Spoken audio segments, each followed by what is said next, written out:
How old is too old to game? And no, I don't mean you, I mean your hardware or your computer. I have this 10-year-old Skull Canyon NUC that has been sitting in a closet for the past couple of years. It still is running Windows 10, and when I say running, I'm being very generous because browsing the web was painful. YouTube would drop frames like crazy, boot times took forever, and overall it just felt like a system that had seen better days. Granted, this computer only has 8 gigabytes of RAM and a 6th generation i7 processor, but on the positive side, it has Intel's Iris Pro 580 graphics, which was actually pretty impressive for integrated graphics back in the day. It also has plenty of connectivity with USB, gigabit Ethernet, Wi-Fi, Bluetooth, and a support for up to 3 displays. So I figured, why not throw Linux on this and see if it can game? When I asked you all what your favorite Linux gaming distro was, 71% of you voted for Bazzite, and Chimera and Batacera came in at only 14%, so I decided to go with Bazzite to see what all the hype was about. Bazzite is based on Fedora Atomic that's designed to provide an experience similar to SteamOS. It comes with Steam and Lutris pre-installed and includes a wide variety of gaming drivers and controller support. And through Lutris and other launchers, you can even access games from Good Old Games, or GOG, and even run Android apps and games through Waydroid. But before getting started, I needed to update the BIOS, replace a long-dead seamless battery, and clean out some dust buildup so the fan didn't sound like a jet engine taking off.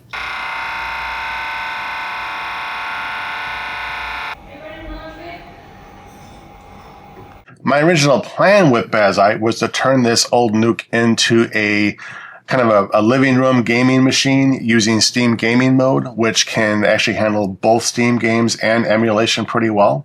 Unfortunately, when retrieving the ISO from Bazzite's website, I learned the Steam Gaming Mode isn't supported on this hardware, so I ended up using the KDE desktop option instead, and after flashing it to a USB with Balena Etcher, I installed the NUC relatively quickly thanks to the 500 gigabyte NVMe drive. After booting up, I downloaded EmoDeck, which automates the configuration of the emulators you want, as well as transferring all of your gaming ROMs, making it much easier to get game emulation up and running.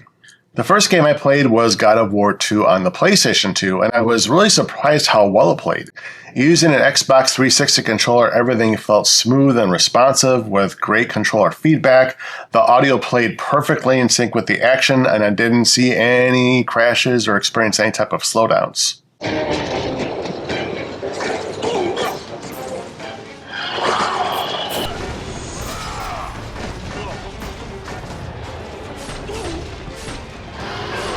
Next up was Gran Turismo 4, and just like God of War, it ran really well. Performance was solid, inputs felt snappy, and despite what you're seeing, I wasn't drunk while playing, and no, I don't have a crashing fetish. I just really suck at driving games.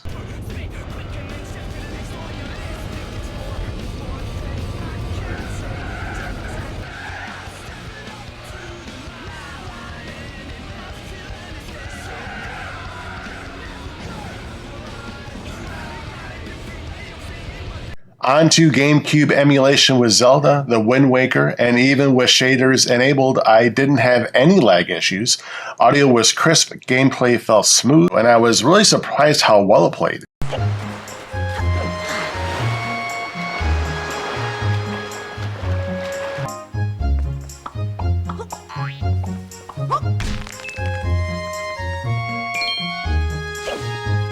And since I'm a die-hard Metroid fan, I had to try Metroid Prime 2 Echoes.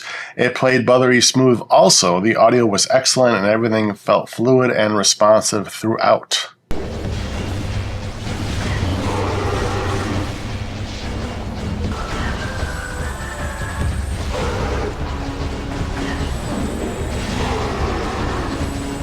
So now we'll move over to some Steam gaming and start with Fallout New Vegas running at 1080 by 1024 with some mostly high settings, and we consistently hit 65 to 75 FPS, so it's definitely playable and was quite enjoyable actually. Aha.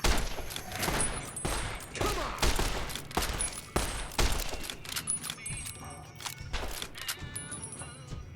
Borderlands 2 ran at the same resolution with a little lower FPS at 50 to 65 on average, but still ran just fine. It was a lot of fun to play, no hitches, great feedback with controller and mouse support, and it was just a blast.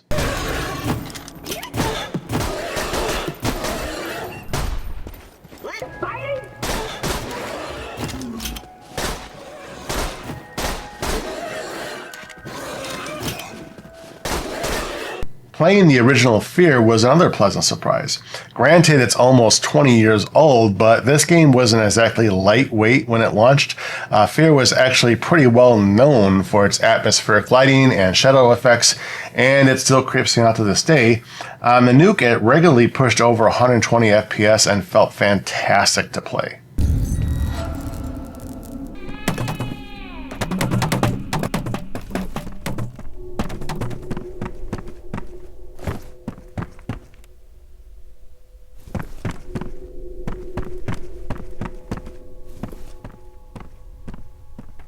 I also spent some time with Contra, Operation Galuga, which is a sort of a modern reimagining of the classic Contra game from the late 80s.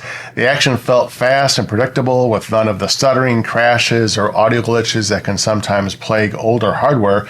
More importantly, it was just killer fun to play and served as another reminder that this old NUC still had a lot of fight left in it.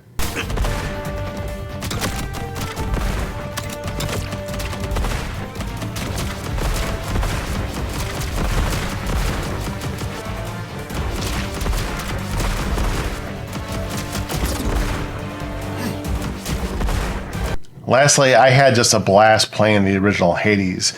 We were running at 1920 by 1080. The game maintained between 90 and 110 FPS, even during some of the more chaotic combat encounters.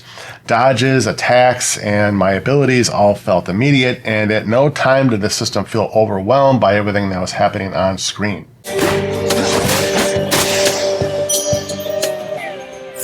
Coin for Charon. More wretches.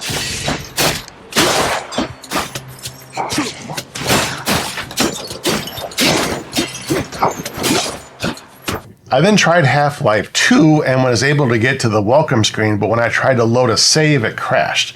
I then tried forcing Proton compatibility mode and was able to play briefly before it crashed again. Now, I'm sure there are fixes to get it up and running, but I was more curious about what games worked out of the box rather than spending hours troubleshooting individual titles. But if you do have any suggestions, please feel free to leave them in the comments.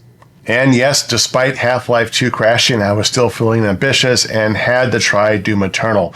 But it aired out pretty quickly as it needs at least 4 gigabytes of video memory, which is way more than the NUC has. I also had similar issues with Counter-Strike 2, and while I was able to get through the menus and almost got into a match, it just kept hanging and crashing. I was, however, surprised to see a modern AAA title get that close on a computer this old.